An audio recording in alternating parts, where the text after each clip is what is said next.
ठीक है दोस्तों, क्वेश्चन ऑफ समझ। समांतर श्रेणी का चौथा पद अगर 14 दे रखा तो 10वां पद, 32 दे रखा तो 7वां पद ज्ञात कीजिए।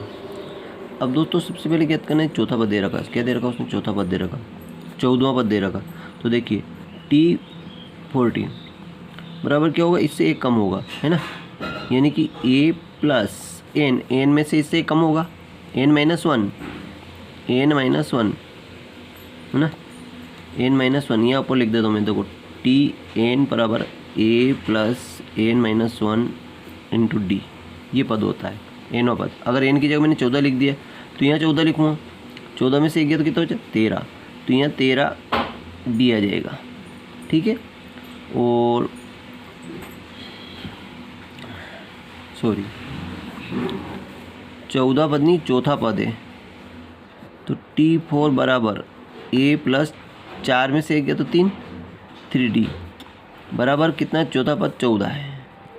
फिर इसी पर ये कह रहा है 10वां पद 32 है, 10वां पद, तो T10 बराबर a प्लस, अब 10 में से एक गया तो 9, तो यहाँ 9D बराबर कितना है, 32 है। ये समीकरण नंबर आपकी 1 होगी, समीकरण नंबर आपकी 2 होगी।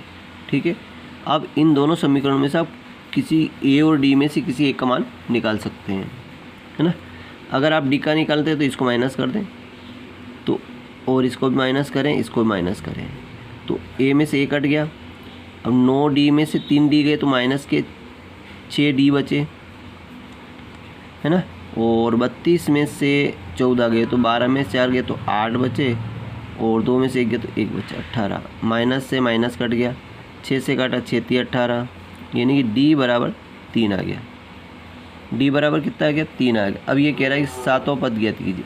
अब d बराबर 3 आ गया। ठीक है, अब आप किसी एक में मान रख दें, इस पहले वाले मान रख दें, है ना, तो एक में मान रखने पर, एक में मान रखने पर, है ना, तो a का मान देखो, a प्लस 3 तो है ही सही, इंटू ये 3 है, d का मान 3 है, बराबर कितना है, 14।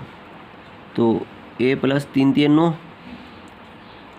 14, ये 9 इधर माइनस हुए तो 14 में से 9 गए तो 5, 9 ने 5 14, तो आपके पास d का मान भी 3 हो गया, a का मान 5 हो गया। ठीक है, अब आप बड़ी आसानी से इसका 7वां पद निकाल सकते हैं।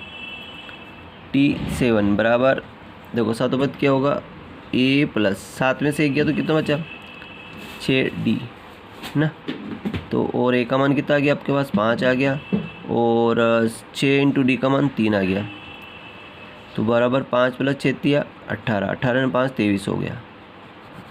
ये 7वां पद हो गया। तो बड़ी आसानी से आप निकाल सकते हैं। 7वां पद क्या हो गया आपका, 23 हो गया। Thank you.